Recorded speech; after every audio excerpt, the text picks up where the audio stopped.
discuss the laws between other ships.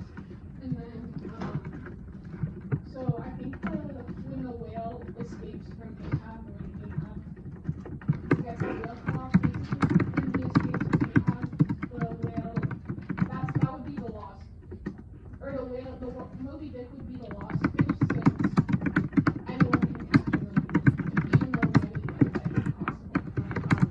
You know how you were saying fishing is kind of like a law?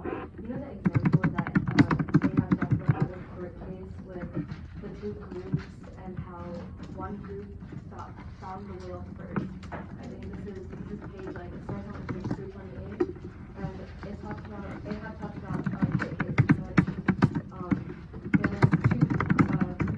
groups of different seamen, and one group finds a whale that they're about to get it, and the other group kills the whale, and takes the equipment too. And then you said law, and like really reminded me of the court case because you also said the husband and the wife thing. So that's what they say is that's there in the court case, but the like attorney was talking with Mr. Erskine was talking about it, and he was like, this is kind of like the court case that I had, where the wife is free to like go marry someone else, but the judge, he didn't understand that evidence, and he was like, he still gave like all the like findings to the second group, which I caught it. So that's kind of like issues for second time. And even though like it was wrong, like the second group based on like the 22 because they took off the way. Yeah, and in the court case, on page 328, it says that at last the manager yet abandoned his gift so that she was going to lose fish. So he kind of considers this pretty good route, and whatever like happens. And it kind of ties back to 127, where it says the loose fish is fair game for anybody who's going to catch it. She's kind of a loose fish until something in her life kind of ties to her, or she meets someone else who kind of like caught her in a sort of way. Another example would be in chapter 90 on page 355, where there's a guy trying to get a whale, but he was in England, so it actually belonged to the Duke, and he says, but the Duke had nothing to do with taking the ship. So, and he's trying to say why he had the right to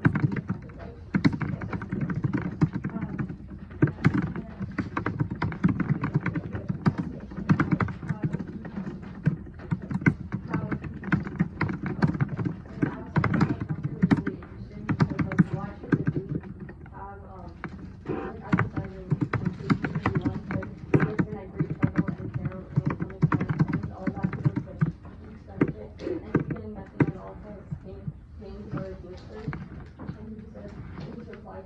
this which shows just because like the Duke has so much power, that he can like use all that to like exploitation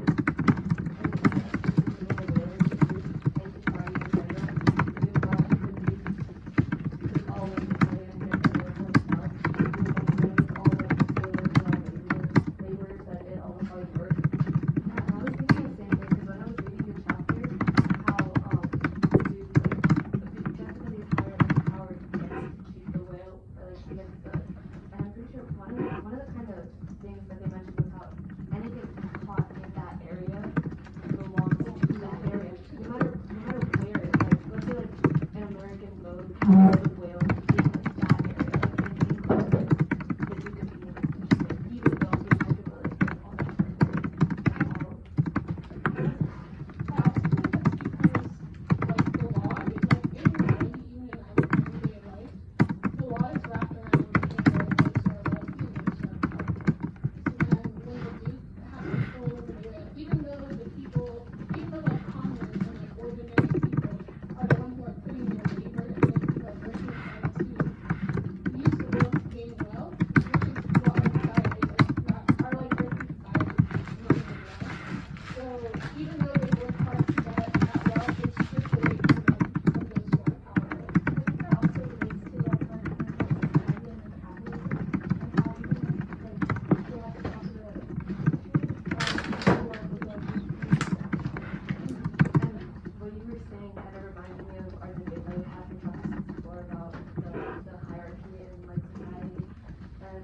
how stuff like is more powerful than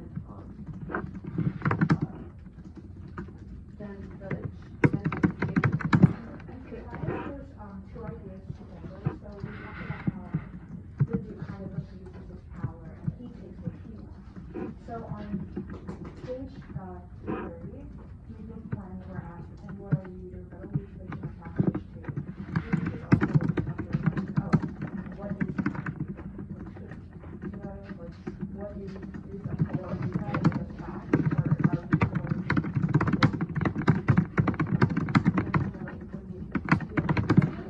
Make the authority, like the Duke of England or whatever, represent Ahab on the ship with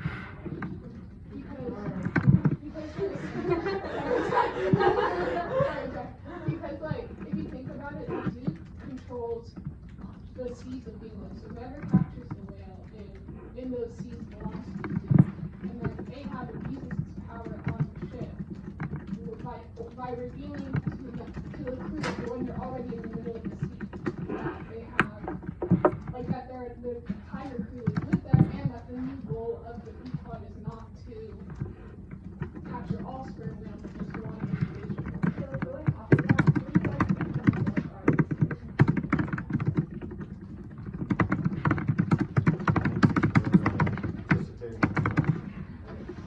That's a good I think so. I think Ahab, I'm going off of what you said. I think he is realistic because everything that's throughout the book is kind of the authority of Philadelphia and LA.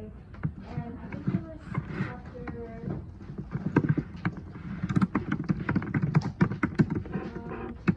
36 or maybe one of those two where he was talking to Snug and saying that even though they are on this that just goes to show that he's realistic and he's trying to like command his own.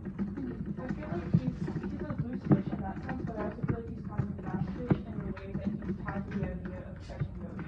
Like he's so obsessed with it that it kind of holds him back, and it wrecks the whole ship, and even like the shipmates are starting to like get worried about it, and he just eventually goes insane with it. Yeah, Duke is like not a his like obsession over capturing those fish because in the book it says that he wants to like capture the one who's like but also for someone who would be a fast fish, I think the person who would be a fast fish would also be Kip. Because Kip is like he's a known African American boy, and he basically like when he gets closer to him in the book, he's basically following around Ahab. He's following Ahab around, and he doesn't abandon him like at any point, even though he's like abused by Ahab. Like Ahab abuses him. Yeah, that's shown in chapter 129 where it says Ahab like has like a long time like walking on his desk and Kip like tries to follow him and Ahab's like, no, like, I don't like want you to follow me, and then like his compassion kind of like distracts Kip or concerns him in a way because he's like, oh, he's so like tied to like finding this whale, like he's like really passionate about it, and like it, I mean, page 436 is like a good example of what you were saying, that when Ahab does something, he kind of follows him because there's no as like Ahab goes, Kip steps one step forward, which just shows like, he's like being a little wary of what Ahab might do, but he still wants to follow him, he still wants to like dedicate himself to him in a way. Which also shows how Pitt is also mentally ill. Like so comparing the two of them, even though Pitt is someone who's like powerless, he may not be created but during those times there was a lot of segregation. Even if he's powerless, he's following a man who's powerful, even though the powerful hurt the powerless. Yeah, I also like that a lot. Like another thing, I really like this book that I think is fast fish, just like Kip, because like how Ahab is like in the crew itself. And in page 155 in chapter 21, how it was that they built a donkey responded to the old man's daughter. I let evil-minded patrol get possessed that at times he seemed almost there. The white whale outlet her impeccable proa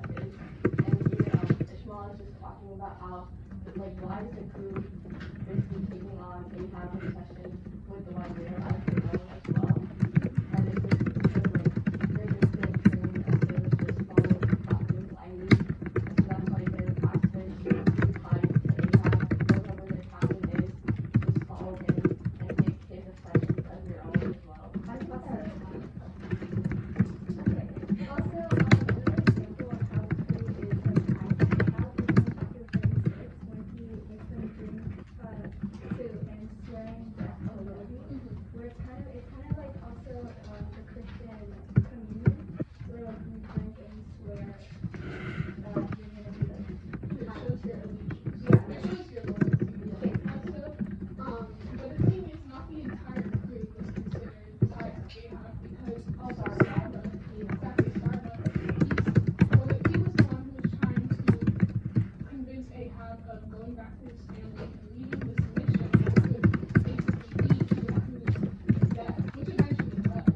And then Starbuck is like he repeatedly tries to convince him, and in the end, he's the one who gets left behind on the beacon when Ahab takes his place to kill Sylvie. I also think it's factors too, because in chapter 109, the Starbuck is to Ahab's cabin to try to hold down the road. We know that he was contemplating murdering Ahab for he escaped, but he chose not to do that because he feels tied to Ahab and tied to like his own wife and children, and he is also like tied to his brothers as well. So those are factors that tied to the morality. Yeah, like he like questions, like he's like he like stays in his group, but he has like that control over himself that will this mission is to like make his own decisions and not like be like taken over by his concept. Do you guys have any thoughts? Well, so I think I agree that Ahab is a catfish, right? Because I think this is mostly shown at the end, or kind of near the end, where he starts like contemplating about whether he actually wants to take Moby Dick, but he feels that like even though he like questions it, he still goes after him. Like he's like it's just like it's something he can't really understand, but he just needs to go after Moby Dick. Yeah, so he's showing that he doesn't really have like a will to go after Moby Dick. It's just like kind of something greater than him that's controlling him. His fate is to he thinks that he's the one who's chosen to like there's no other man who can come right at him. And you think it's because Ahab sees Moby Dick as a god, or sees Or him as the devil. Or as Because there are two viewpoints. Sometimes they think that he's the devil. Yeah. Right? I would just like to ask a question. On page 30 in the this chapter, it says, what is the great rule which counts about illusion? So I was wondering, what are your guys' thoughts on like what would you characterize the entire world as, and why do you think Melville is characterizing the world as a loose fish and not a flat fish?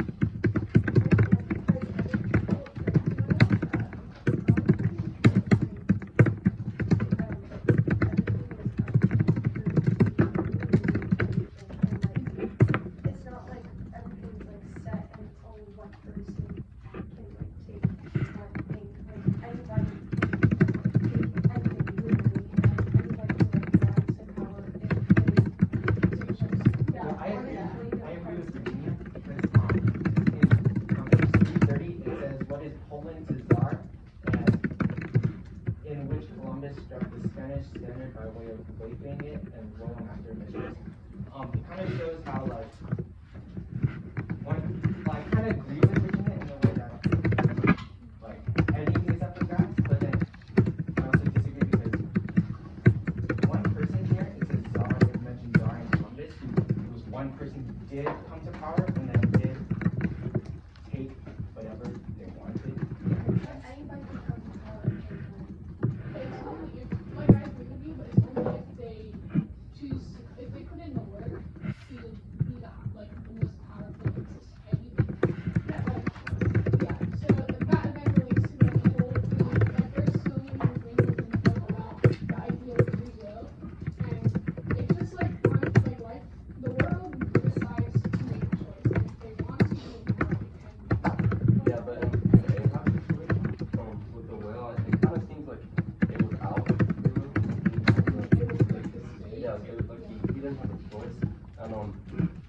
page 426. Wait, I have a different book. That's not how I can find it. Chapter 135. Oh wait, no. Chapter 114. Yeah. He says I don't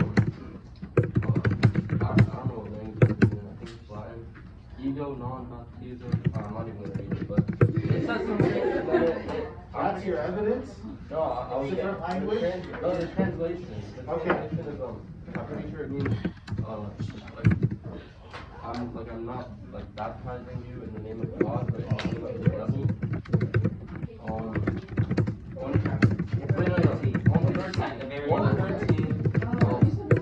Yeah, because it said 114 at the top. 113 and it's like the paragraph.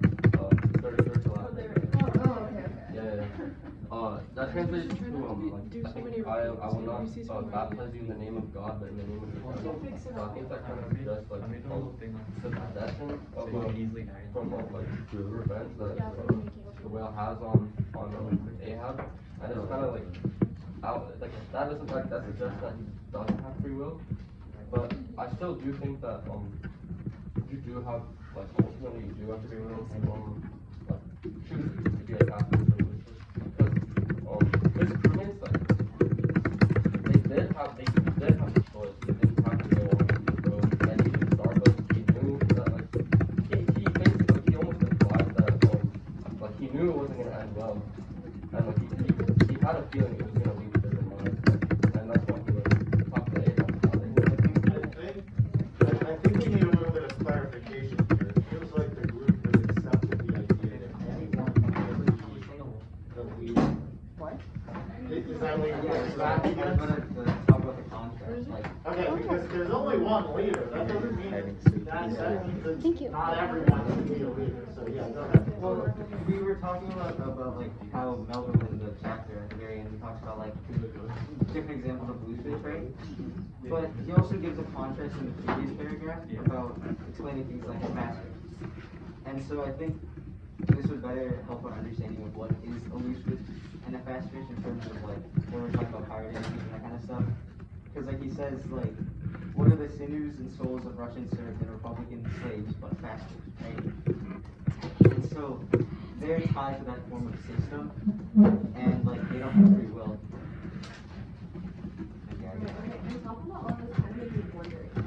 In chapter 135, when it's almost like the movie is chasing after Ahab, and after like all of these kind of like Ahab things, could it possibly have also been movie's fate to like killing Ahab and of being the mission that Ahab had? Because Fidela also was I don't know what chapter it was.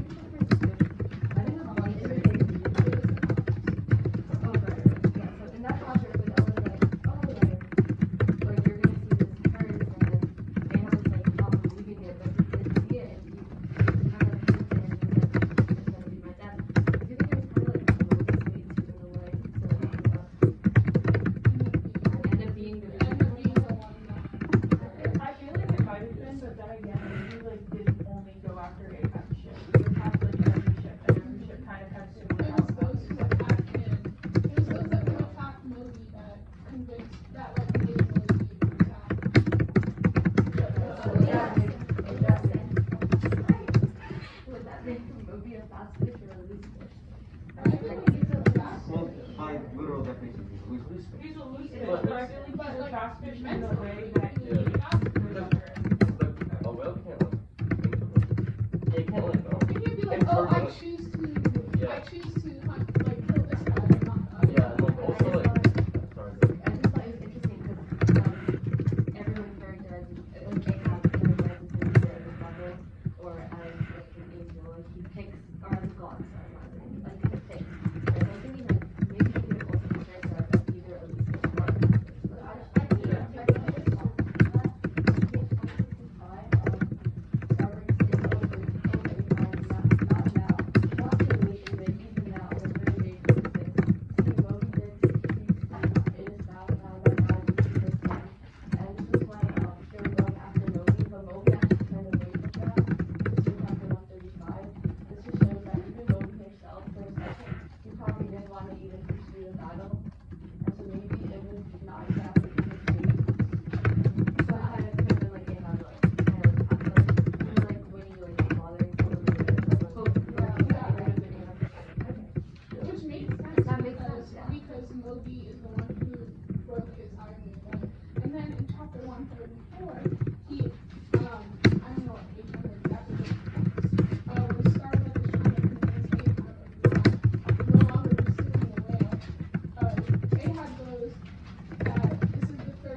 Well, let's go from there into what Moby represents. I know it's been touched on a couple of times, but I think it deserves a thorough exploration.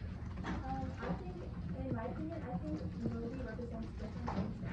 Because in the ACAT, it's like, Moby represents people, he is like the owner of everything. But like other people, like to the crew and to Ishmael, they're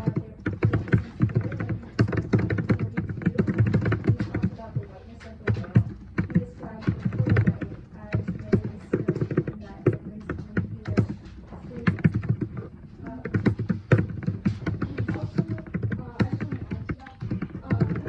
Also, in chapter 42, Enoch describes the whale as setting them above like all, like as like purity and loyalty.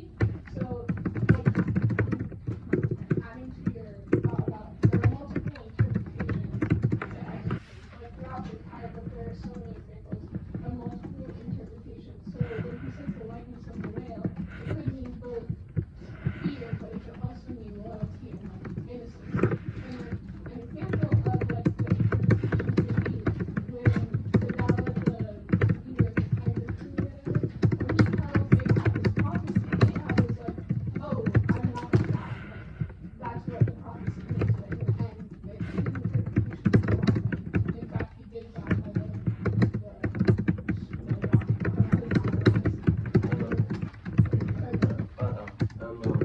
In chapter 42, it's the last paragraph of that.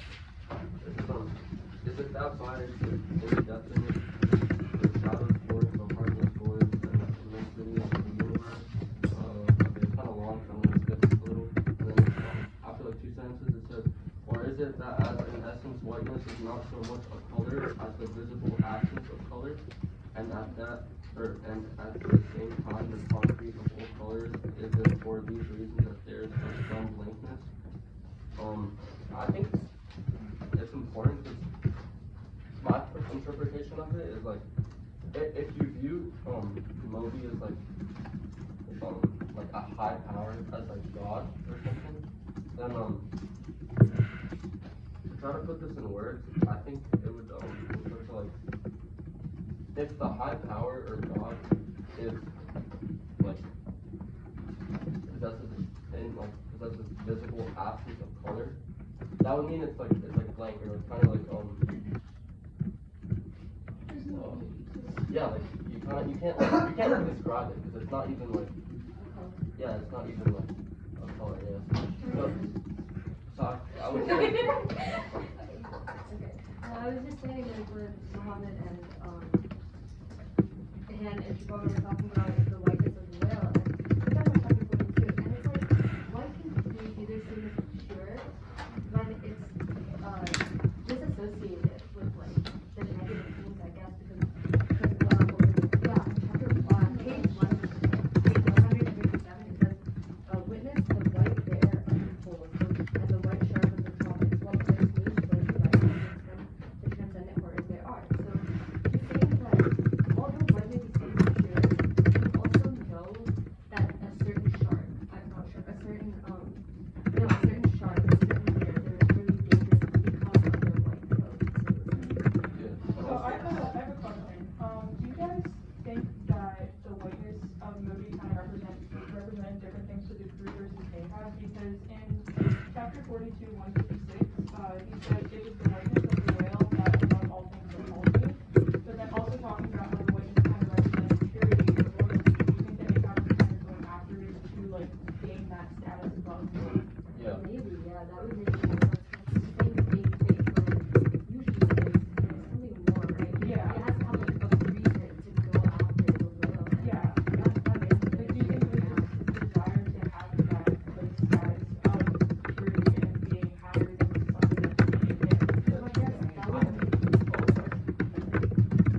I have a question. So touching on what Bobby and Dan said, so looking on the more darker side, say, do you think that Moby, Ahab's drive to kill Moby is what eventually killed Ahab? Because in what he said, like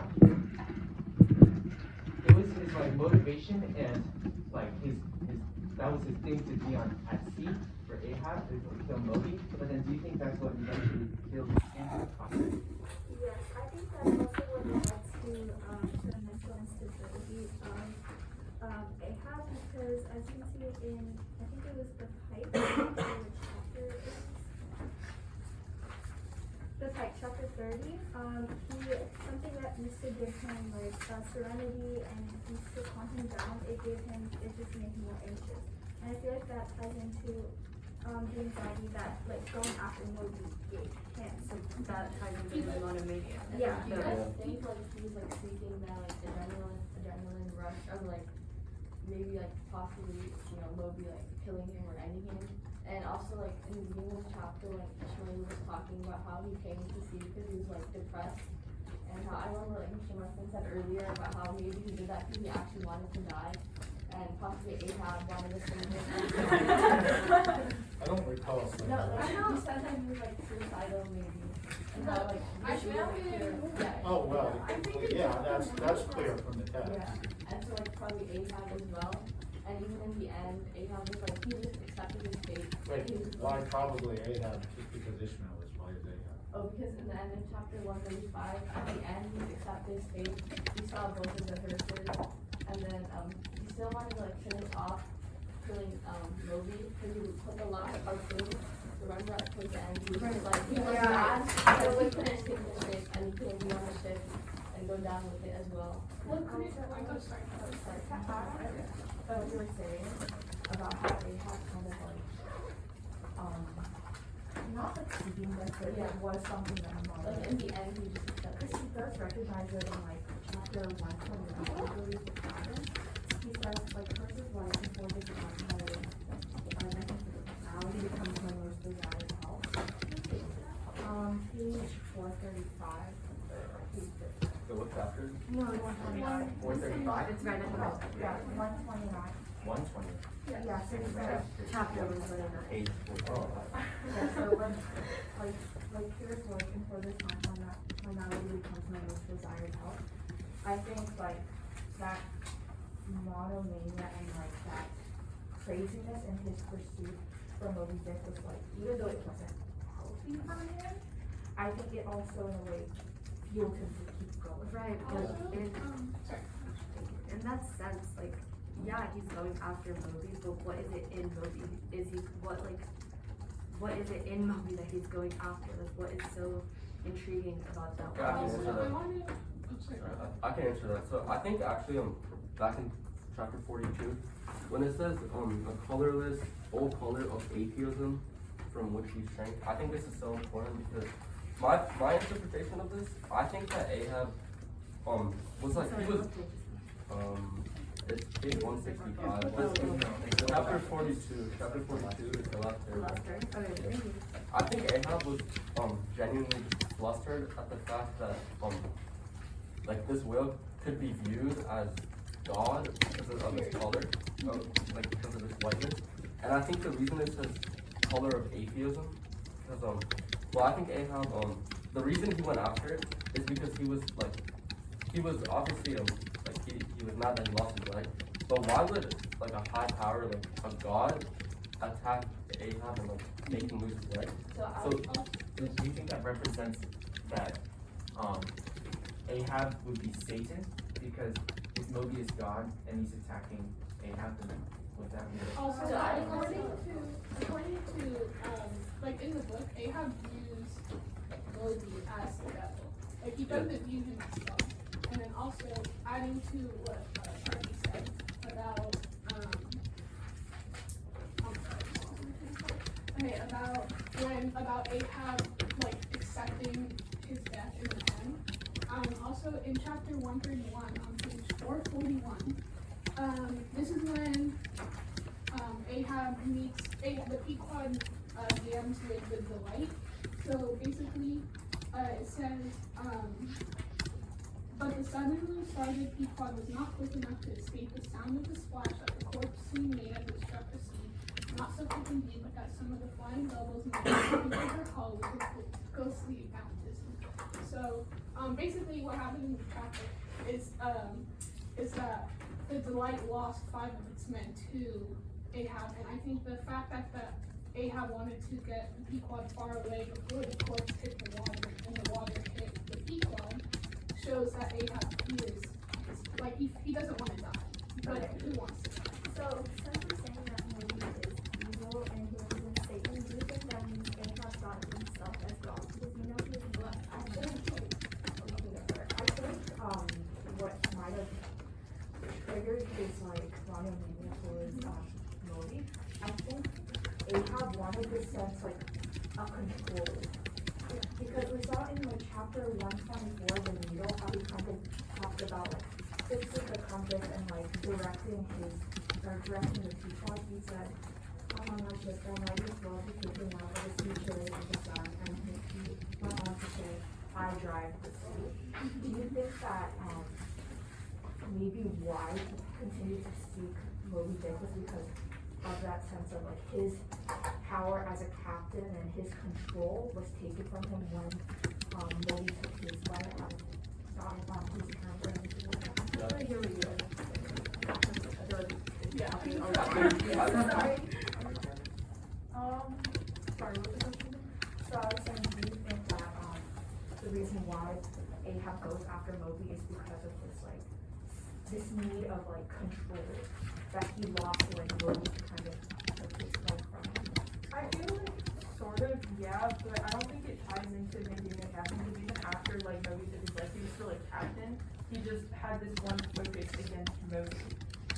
Yeah, Yeah, I think after Moby took Ahab's life, I think that's the only thing he had left in him, and that was just his one thing that he wanted to do in life. Yeah, I think rather than like, wait, sorry, can you repeat what you asked me?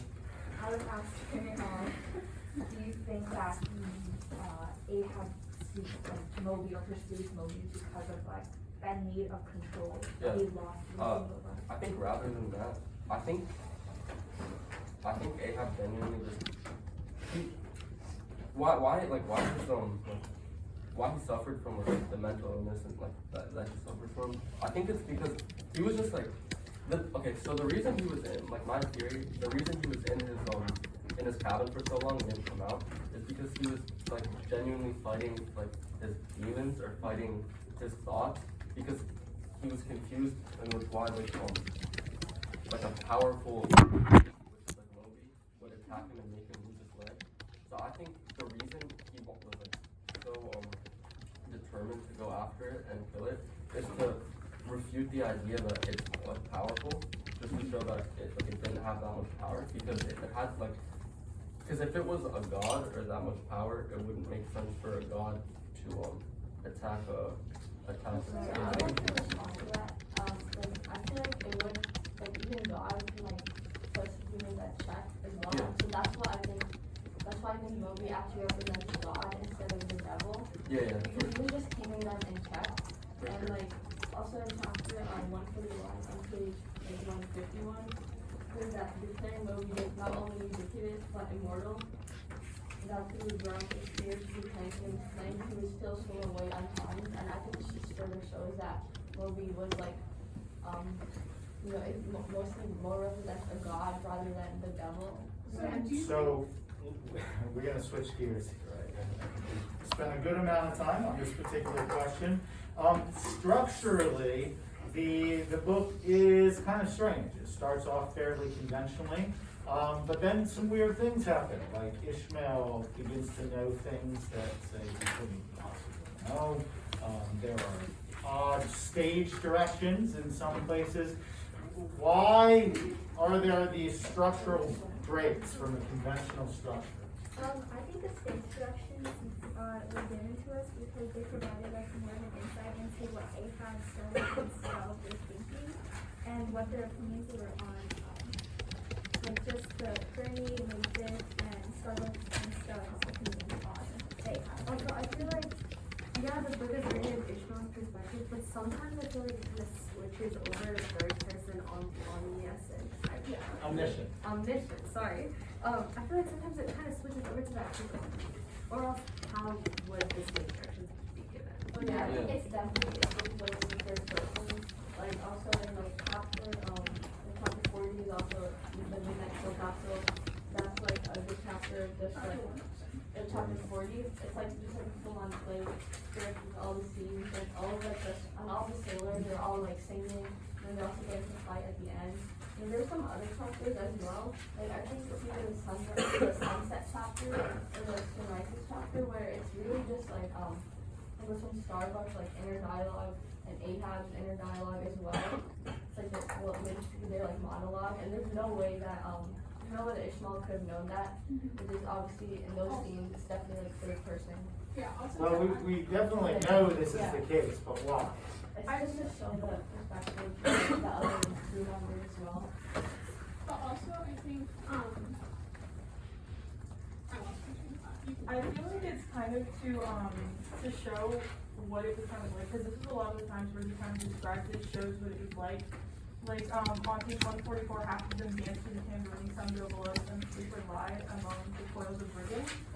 It just kind of gives a better understanding for the reader and kind of provides a scene for the reader to be in and help the reader through the scene. Yeah, I think that also helps with the idea of like imagery and stuff. Like when Ishmael described, like you had to do a lot of research for this, like Melville had to do a lot of research for this book to describe the whale in such great detail and like describing the skeleton being like 72 feet long, or like, so I think like the fact that he gives these plays, not only like, it doesn't only give the perspective of others, but it eliminates the interpretation that we as the reader would like take. Like you could like look at the book and all of us at the table have a different interpretation, but the fact that he gives these plays in the book, in like chapter 40 and eliminates the idea of interpretation. I think- But why plays? Well, because I think that Melville Totally different form. using these different forms of media to portray the different stories, like, because because plays and books are entirely different how they tell the story in terms of just the writing and actually like, because in plays they have people acting, right? So I think what Melville was trying to do is portray different parts of the story in ways that we can understand. Like, if we look at the parts that were written as a play, if they were written as a book, it could be interpreted differently in the sense of like the important aspects that can be shown through a play couldn't be shown through a book. Like emotions, like certain emotions, certain like, that's what I was about it, like, going off of like message like that, like, made sense, and I was kind of doing the same thing, like, because when you read a book, obviously, as you said, like, there are many different ways to interpret a book, but if you, like, if he's taking time apart specifically to do the plays, I think it's because he wants all of his readers to interpret that one scene in like the same way, to get like, there's no like hidden meaning, there's just this scene. Yeah, similarities. Yeah. I think it's also just kind of Hold on. So, everything that I've heard, everything that I've heard so far can certainly be accomplished in prose. It's not that drama isn't more straightforward. I mean, no one would pick up Shakespeare and say, "Oh, there's no symbolism here" or anything like that. This is easily understood by everyone. I think we need to get underneath things a little bit here. We're still looking at it from the surface level as, oh, this is to help understand it. So what is it about a stage play that is thematically important to the story? That's what So we in chapter 40, you could see like in like the parentheses, it says like dancing, smoking, reclining on the mat, and that's just like all the stage directions, that stuff that you can't really necessarily include in like prose. I think this helps paint a more vivid picture of the scene. And like answer the question about why. hold on, but stage directions are not more. They're less fluid. You just have the basic action of what's happening, and then you go into character. So then would it be the opposite? He wants to have more different views on? No. So we're stuck on sort of the utilitarian. We're stuck on the use of stage directions. I'm asking thematically why he did this. Why is it important thematically that we change? It's a very, very strange thing. This is not a play that's going to actually be performed, by anyone. Maybe it's because of where they are in the story, like at the moment, like whenever he uses the stage directions, it's like, they're not super tuned into whaling, they're kind of all like having fun there, and usually plays aren't like, I know that there are some that are really serious, but usually you think like musicals and stuff, and in chapter 40 they're singing. So maybe it was to kind of put a lighter view on that certain section of the story. I think they really have to go deeper. No, it's has to basically show like, it should symbolize how the play is kind of like, everything's like under control, so like the sailors, it just like more emphasizes the whole theme of free will, like do we really have free will or not? Because these are basically just like actors. Yeah. Well, I think That's like, so it's like, how the sailors, they don't have like free will, they're under control by the captain, and how they gotta do this play. Okay, so now we're getting somewhere. So don't feel that bad. that is like where it's no will. I think this also expressed like very early on in chapter 1. Like I think it's on page 7 and 6 where Ishmael talks about how kind of fate is like written, it's already like scripted like a play. So showing this at the end that it's being scripted shows, I guess, that like their fate has already been written in that sense. Also with the idea of like fate, like I don't know, but with the idea of fate, would it, you guys think it would be fate is what led Ahab and the entire people to their death with Moby? Because in the chapter, Ishmael talks about like the harpoon line, and when he's sewing the mat with Queequeg, all of those lines like represent fate and like intertwining with each other. Yeah. No, it kind of does. I feel like it does because they kind of say throughout the entire book that it's it has fate to go after. So do you guys think like when I don't know, in chapter 123, I think, when he asks when he's like talking about the intolerant crew, do you think in the book does the crew really have faith, especially in the play? It seems that their lines are basically written for them.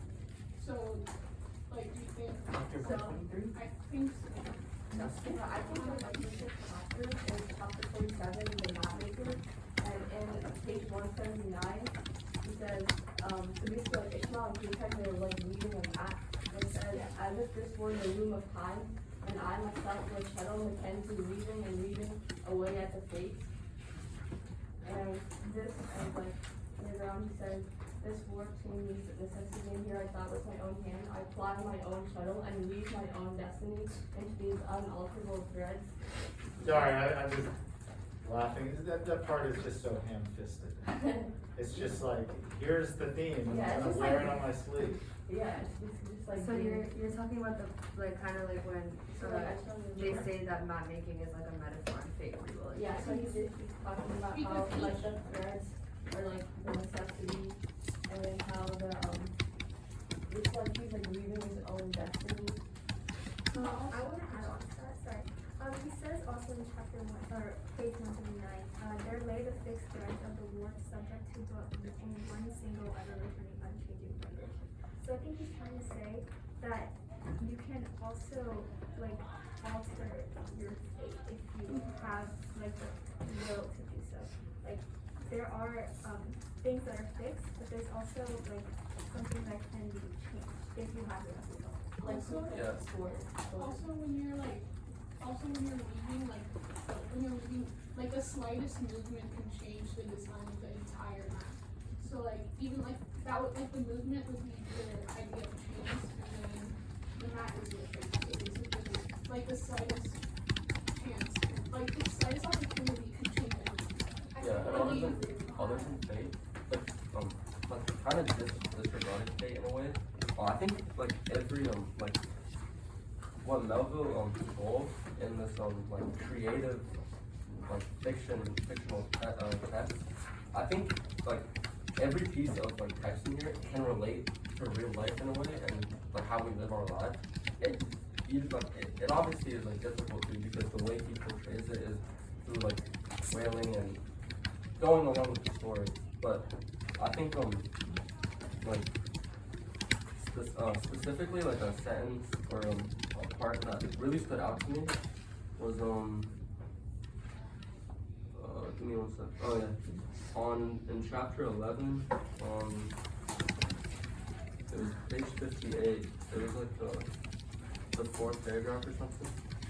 It starts with the paragraph starts with yes, we became very wakeful, and then it's like towards the end kinda. It was talking about how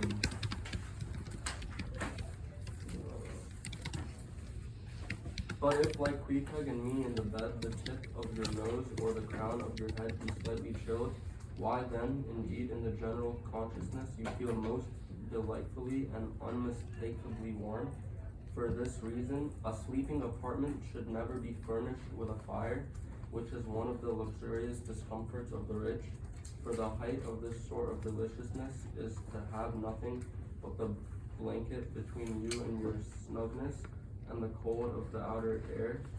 Then there you lie like the one warm spark in the heart of an Arctic crystal. Well, this really resonated with me, but I want to hear what you guys think of it I first. want to hear what Virginia has to say. Yeah, go ahead, Virginia. Wait, what's your question? What's it about? Yeah, I think so. Hey, go to yeah, basically from here. Basically from here, but it's I'm a little bit confused how this relates to the current discussion. Can I ask, I just wanna ask something. If you guys think that it was Ahab's fate to still move the book, then why, do you think that's why he had to like entice the crew with like the gold coin to like get them to? Like, this sounds quite different too. Yeah. We've been talking about the stage directions, Oh. and now it feels like we're going complete 180 a couple times here. Posing unrelated questions. Another question? And totally going in a different direction, which we can do, but it must be gradual, okay? It has to be related. We can't just be like, look, now it's my turn to talk and I'm gonna take it totally somewhere else. So- Yeah, no, we were talking about the stage direction, so I wanted to like elaborate on a different way, on how the Well, I'd like to story's know how the told. quote that you're talking about is related. Because Because remember, evidence is backing up commentary. It's not just presenting something brand new from the book. Okay, so what is this related to? How is this all fitting together? because I think it like helps, like it elaborates the story itself, like other than the plays and the what we were talking about before. So I have a question. So talking Well, about. if we're all done with the stage directions, are you Wait, I have a question. on that? I was gonna ask Or- a question about like fate and stuff. Okay, so it sounds like we're done with the stage She directions. probably has a question. Okay, all right. Do you guys think that the stage directions are in like how are the fixed threads that Ishmael was talking about in the map maker? Do you think that is what he's talking about? So the stage, like the lines written in the stage. Yeah, or like that. Represent the part of the map that's fixed that no one can change. Yeah. Well, I think there's just another question that's important because I think the original question was asking if the different like types of writing that Melville has in the book, and so we obviously talked about the plays. But are there any other forms of writing that Melville introduces? Because I think in chapter 33, Psychology, it's a very like non-fiction type. He still provides his commentary, but he puts it in books, kind of like an encyclopedia. And so that's, I mean, we all know that chapter 32 is just very different than what we've read previously and afterwards.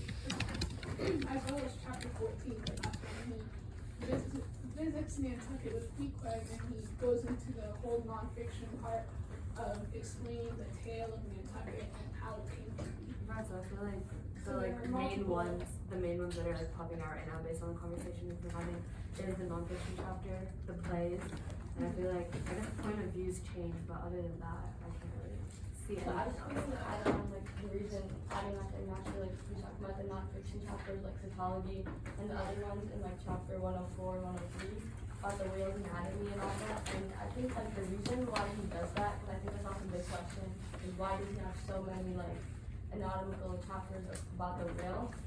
and they're all like, I noticed all of them have like similar endings, where he's like, but you can't really figure out the full like magnitude of the whale. Like in chapter 1 of 3, we talking about the whale skeleton, and also about the spine, about how you can't judge the whale just from looking at his skeleton or the spine. And this also like plays into the theme in the book about how like uncertainty, you know, and how everything in life is uncertain, just like how the whale is also like kind of like an uncertain, and even like Moby Dick, like his location is like varies and all that, and just like goes to show it's kind of like lost words what to say. Also, I think he like asked all these like anatomical and whatever you said. Like all the chapters about anatomy, like in the book, I think he adds those to show how much, like he wouldn't have done the research. Like this is probably well, I would not have done this if I was writing this book. But It's crazy, isn't it? He It's wouldn't have remarkable. Like, A he year talks and a about- half too, for Yeah, the he whole talks thing. about the brain, the skull, the forehead, the skeleton, like the tail itself. He talks about the spout. He talks about all of that. But I think that connects with the theme of like knowledge is power. Like he goes through all of this research to gain this knowledge and put it in the book in order for us to understand the way itself and like what it represents. I think it also does it to prove that Moby is superior, because on chapter 74, the sperm whales by comprehensive view, he says he like asserts that the mathematical standpoint and the sperm whale's head is like what makes the sperm whale superior to like the right whale and other whales. So I think he just also does that research to prove the superiority and like the power that Moby Dick has. Also, in one of the chapters when he talks about the size of the forehead between the eyes and the whale, since I don't know both sides, he also he talks about the size of the forehead and how large it is. And then in like 135, he explains that the whale comes up from the sea, like he comes up from the bottom of the sea and hits Ahab's belly with his forehead. Like he could have said he hits it with his head or just like he didn't have to say forehead. Like he says,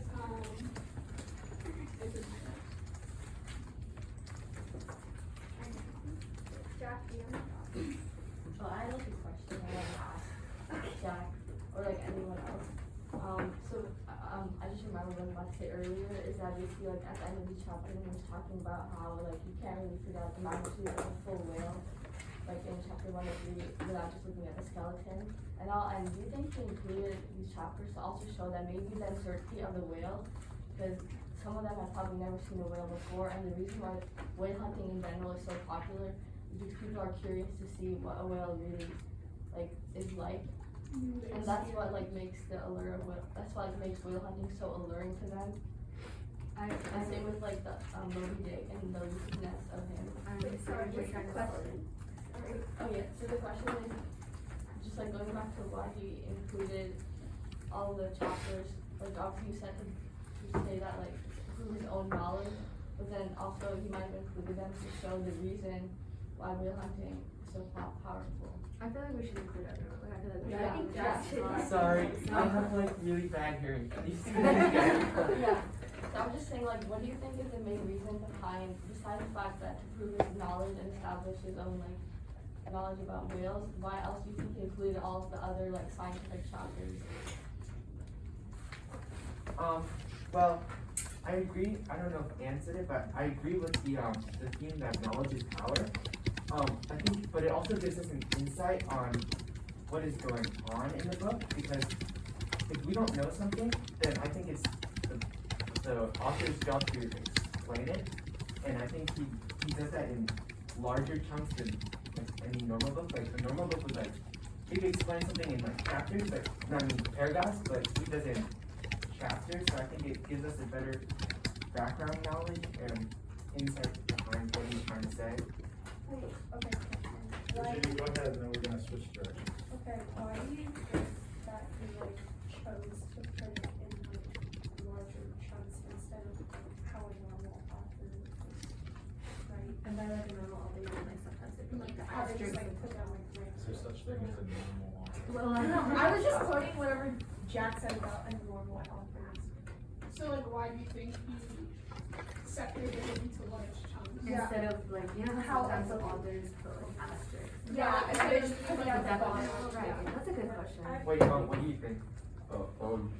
Well, I think the reason he did that is because, like I said earlier, everything that he's mentioned here in relation to the whale and like, especially the chapters that he like broke down the whale's like body and each component of it and explained it. I think all of those chapters like they really resemble or they really like resonate with our lives, like real life, like the world, and you can really relate them to it. Like for example, in chapter 80, the nut, it says if you unload his skull of its spermy heaps and take a rear view of its rear end, and then after some talk it says, in a phrenological phrase you would say this man had no self-esteem and no veneration, and by those negations considered along with the affirmative fact of its prodigious bulk and power, you can best form to yourself the truest, though not the most exhilarating conceptions of what the most exalted potency is. That kind of just like, it kind of contradicts itself because it's saying that this man had no self-esteem, no veneration, but it also says his prodigious bulk and power. So how could he have prodigious bulk and power with no self-esteem and veneration? And I mean, what it's referring to is because like It's at the very end of chapter 80. sorry. It's the last paragraph. Wait, no, Almost the last sentence. It's like the fourth paragraph. It's, Yeah, it's at the very bottom. Yeah. Page 289. Who's his? Huh? Who's his? Oh, just a whale. Oh, we're talking about the whale. Yeah. I don't know. I think like the reason that he suggests like the whale's prodigious bulk and power is because of like the whale's size. But he also expresses how the whale like if you compare the whale's like skull to a men's skull, that you would say it has no self-esteem and no veneration. So I think with that you could just like I think like the main point he was trying to express is basically just not to judge a book by its cover, because the whale seems so like powerful, but inside it's like comparable to it's like comparable to like men and stuff. So yeah, I could go into more detail, but I think for the cover. Yeah, I think Kelly has something to say. I feel like he also did the like chunks of chapters explaining whales, because in chapter 55 he talks about all the different views of whales, from like artistic views, scientific views, and how they're all flawed. So I feel like he kind of did that to give the readers the best understanding of the whale that he could through a book. Like on the bottom of page 221, chapter 55, he says most of the scientific drawings have been taken from the stranded fish, and these are about as correct as a drawing of a wrecked ship, meaning that they're not very accurate. And so he even says throughout the book that you can really only understand what a whale looks like if you're out on a whaling boat. So yeah, through experience. So all of these chapters I think are kind of a way to give the reader some sort of experience from themselves. That's fine through photographs. Yeah. The best way was through big chunks. So, I guess to like disprove what like the common idea was about whales, because I know Mo was talking about sorry, what were you saying about chapter 80? How he was like expressing the whale's like skull in his hand and Right, but I think he's trying to disprove how that makes a whale inferior, because at the end of the chapter he talks about the size of the whale's spine and how that makes it indomitable, I think that's the word. yeah. Indomitable like spirit, and how it like makes it win over other like fish species. But also Yeah. in the chapter when he's measuring the skeleton on the shore, it also talks about how there was a smaller like vertebrae that was played that was used as a toy for kids. So would that mean that the smaller whales don't have as much power as the bigger whales as well, so due to its size? I think that is what he's trying to get across. I think he's trying to say that because he like his spine is so massive, it gives like it more power and more range over. Alright, let's switch gears here. It's kind of along the same topic, and so satire is a topic that we will explore later. Oh, okay. Sorry. Satire is using humor to attack or criticize a particular human institution. So, to what extent is this book satire, if any? I feel like, I can only think of one chapter where we really had to dig to get satire out of it. That was when, that was Stubbs' Supper, when we were doing the debate, we really had to dig, to find where police was like talking about the hierarchy, and he was like, oh, like, this is not how And he was being telling happened. Stubb told police, I'm pretty sure it's a joke, because I don't think he actually meant it, but Stubb was talking to police and telling him to like go tell the sharks to quiet down and not to choose like an animal, which the shark is an animal. Yeah, I agree, if that's what you want. Yeah, I think, I don't know, it might be my perspective, it might be, like, it's very kind of out there, but I think this builds upon what we were saying about knowledge versus experience, right? Like, hard knowledge in terms of, like, studying, that kind of stuff. I forgot where, but I know somewhere in the book he was talking about, like, all these people who study whales, if they never got on a whaling voyage, they will never actually truly know whales. So I think Melville, by putting all these different nonfiction type of chapters inside, like he's still showing, like he's still giving us the knowledge, but like I don't know. I think to some extent he's kind of making fun of that knowledge. I feel like satire is like kind of showing characters more than it is like in the like as like the whole text. I feel like whenever Stubb makes fun of Fleece for his like knowledge, I think there's one where for when Stubb makes fun of him. I think Ishmael also made fun of Queequeg by the way he looks. Yeah, so I feel like there's satire in characters. Yeah, so I think that's whole character is satire. And like even in chapter, Stubb to the whale, like chapter 61, they're like going to vote and Stubb is just like being harsh to the crewmates and all that. And also like in some other chapters, they're just like giving them jokes, he's like joking about them, he's making fun of them. Satire is supposed to be like sarcasm. I don't think What's it's supposed to It's be? not? No. Can you define the word satire? Well, yeah, that's what I defined it there at the beginning. As I said again, it's using humor to attack a particular institution. Yes, I feel like Okay, it's a genre, it's not a straight up rhetorical strategy. So rhetorical strategies are used to create satire, humor being a central component of it. So most of it, if there are satirical aspects, they would not be the fictional parts of the story, for the most part. But it's most, I have a question for you guys. I could have sworn we touched on this. Maybe we did not. It depends on the class. Come up. I think she probably has a question. Okay, my question was, do you think the satire was created to like kind of exemplify how racism and like being like less than someone else, like to exemplify that? I don't know how to put it into words. Yeah, so in this case, if you mentioned racism, that would be the institution that I'm talking about that's under attack. So it's using humor to attack a particular institution that needs, and maybe attack isn't the right word, but critique it as well. So do you think that's why Melville chose to include satire in the book, to like exemplify how racism and like hierarchies can affect relationships, like with people? Well, I think like the question is, how did you, like we already know that institution is trying to like show or attack like racism, but how did you do that? Like in what characters, in what scenes was Melville using satire? Wait, are you To make fun of are you asking certain- how? How? I'm asking to what extent the book is satirical. Oh, I mean, he did say, because I think he quoted, and he said that, and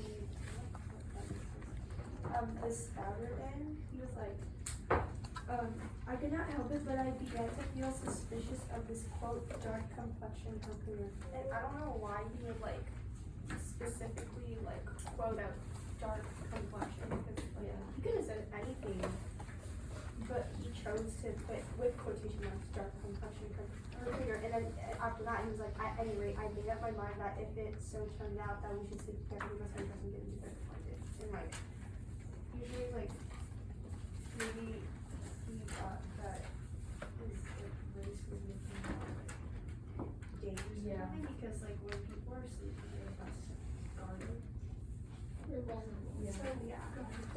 this is satire, so we're asking like to what extent is the actual novel like satire? We should probably think about like what was his purpose for using it and like what would it achieve to his like to the theme of this book. Right, so that's what I was trying to ask, like, about how it can, like, how the Q-plot can exemplifies, like, the whole world, like, how the issues of the Q-plot Alright, so, this question isn't quite working, it's okay, we need to know. We've never talked about satire. No, it's okay, we need to know more about satire, we will get there, and hopefully when we get there, you'll be able to reflect back on it. We've got 10 minutes left, so let's pose this last question as actually a question that I had posed early on. How would the story change if there were women on the P-plot? And I'll start with so I feel like, and then once I'm done, I want to pass it to this slide or Virginia. Thank you. So earlier in the book, not that early, but chapter 115, Whole 54 meets the Bachelor. They talk about how they have to ship the Bachelor, and there are women on that ship. And they were kind of dancing and partying with the women. So I feel like if they had the women on the plug, they could have served as a distraction. Like on page 405, it says on the quarterdeck, the mates and harpooners were dancing with the olive-hued girls who had eloped with them from the Polynesian Isles. So I feel like the women just would have served as a distraction in some way to a lot of them, especially with the way some of the sailors were portrayed. They just seem like they would get distracted very easily by something like that. Yeah, Okay, certainly. so question, why would you think that was like, why would you think that there was a person that was like being distracted by women? I mean, a man's. Because they're A man's life, no offense.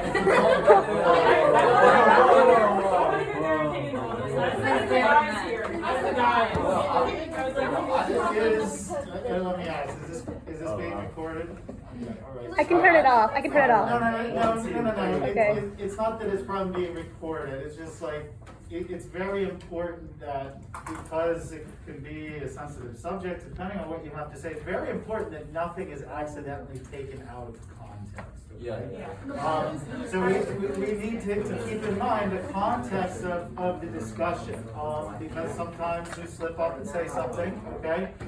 Which in the context is fine and not meant in a way. So let's be careful we don't take anything out of context here. Remember the context of what we're talking about. Go ahead. Certainly, I agree with you, but and I think the reason that the people on the boat would be easily distracted is because they're not as close to their faith. They're not they don't comprehend their faith as Ahab does.